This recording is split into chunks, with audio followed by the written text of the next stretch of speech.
Hello, beautiful beings. Thank you so much for dropping by this video. To anyone who's new to this channel, a very warm welcome. This channel is dedicated to differentiating between classical traditional Advaita Vedanta and fake non-duality, Neo-Advaita. Welcome back to any return subscribers. You can find out more about this topic in the link in the chat box or the link below this video. Wow, the plot thickens. I've been aware of this, but I didn't know how widespread it was. So one of the probably the most famous Neo-Advaita teacher on the planet made a video saying that how what they teach is in between classical, traditional Advaita Vedanta and Neo-Advaita. It's complete bullshit. What this person teaches, this teacher is like the prime example, the best example of Neo-Advaita. And yet they're lying. What they're teaching has nothing to do with traditional Advaita Vedanta. And so I knew that that person did it. But it ends up, this has now become a more and more widespread phenomenon where Neo-Advaita, fake non-duality teachers will openly say, they'll not only say what I'm doing is traditional non-duality or what I'm doing is not Neo-Advaita, they'll attack Neo-Advaita teachers and then they'll teach Neo-Advaita. So just because someone says they're not teaching Neo-Advaita, it doesn't mean that that's true. So I've come up with a couple definitions for what Neo-Advaita is. I'm working on sort of an overview. It'll maybe be a short, maybe 5 pages when it's done, an overview. And the first part of it is now on my website. You can go to it, click on where it says Introduction. And it gives some definitions of Neo-Advaita. So the sad state of affairs is, so look, not everyone who gets introduced to Neo-Advaita is deeply harmed by it. But if you went far down the rabbit hole, to emerge from the rabbit hole, you're going to need some education. I did, and I can't imagine, because without some education about traditional Advaita, it's very easy to fall back into Neo-Advaita nonsense. I did over and over and over and over, to the point where I've actually pressed pause on following even a traditional non-dual path. I'm now following a different spiritual path because I just kept falling. Even though I was studying traditional Advaita Vedanta and practicing it, I was still falling into my old Neo-Advaita ways. It's very easy to do. And to not do that, it's like you need direct access to a traditional non-dual guru. And I have that now, which I'm very grateful for, and he's helping me with all this work. But I've just put aside even traditional non-duality, except to how it relates to this work.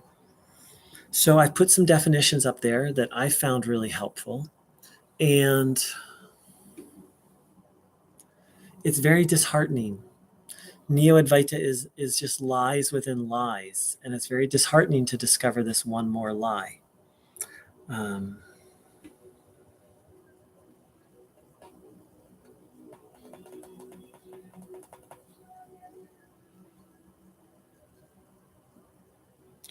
What I've come to realize is that the essence of Neo-Advaita is the idea of fake enlightenment. For example, a Neo-Advaita teacher, some way, somehow, took on the false belief that they were enlightened when they're actually not, that they're liberated when they're actually not. Their behavior shows otherwise. And so from that place, then came the delusion, oh, well, I can teach people. And then they started teaching people. And then these other people took on the false belief, oh, the teacher is enlightened. And then at a certain point, now I am enlightened. And then, from that place, then people feel arrogant and feel like they can just teach and make up whatever they want. And I've shared here on this channel many times that Neo-Advaita teachers just make stuff up. And they make stuff up that's contradictory to, traditional Advaita has over 1,200 years of history. And see, traditional Advaita is like a conversation. And the conversation's been more or less unified up until Neo-Advaita emerged. And so what they're teaching is just in direct opposition to that.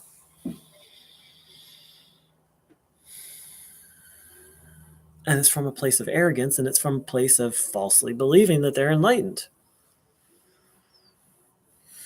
And then from that arrogant place, they're just like, well, whatever I say is true. Whatever I think is true, because I'm enlightened. Well, that's also kind of how mental illness works. Some types of mental illness, such as schizophrenia, believing delusions, paranoid schizophrenia, having thoughts that someone is obsessively pursuing you and then believing those thoughts. It's really that the whole Neo-Advaita phenomena is based in this one idea. Falsely believing someone is enlightened when they're not.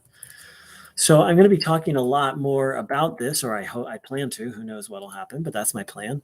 And I did make another video on this where I went into quite a lot of depth on it. I am looking it up right now. It's called Fake Enlightenment. Fake Enlightenment. Neo-Advaita, Non-Duality, Ramana Maharshi.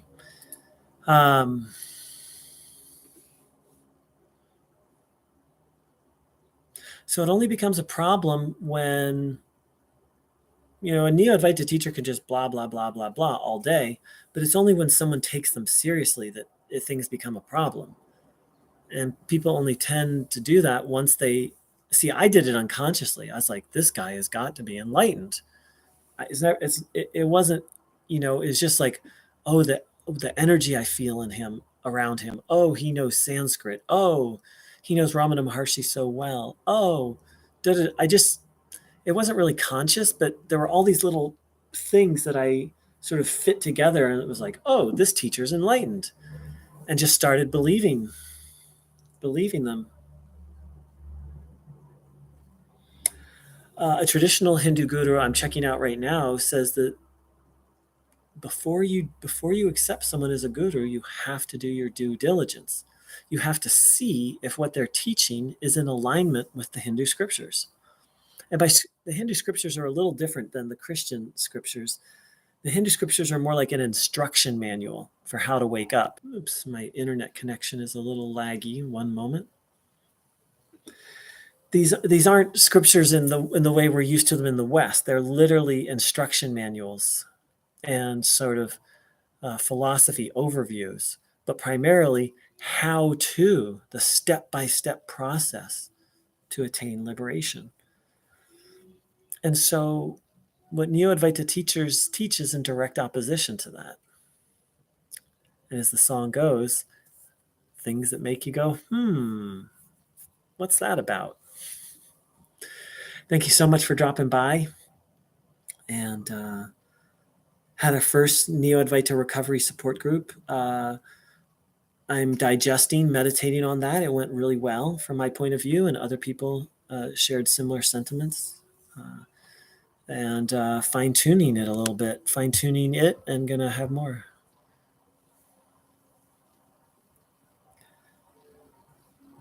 Teta Shom asked, what is liberation? Is that the ultimate point of traditional Advaita? In my understanding, yes. So yes, in my understanding, yes. It's called mukti, liberation, or moksha. Mukti is more freedom. Moksha means liberation. And what is liberation? Well, according to Ramana Maharshi, liberation is non-identification with the personality and effortless, continuous experience of the peace of God, or in non-dual terms, the self, the peace of the self. When one is immersed in the self effortlessly, continuously, That's considered liberation while in the body. Liberation can happen as well at death. And I'm not sure if it's talked about liberation happening after physical death, but that's the classical definition. And again, that's a very, very different definition than what Neo-Advaita teachers teach. Great question, Teta Shom. Welcome to this channel. And stay tuned. More details coming soon on the next Neo-Advaita Recovery Support Group. Thanks, dear ones.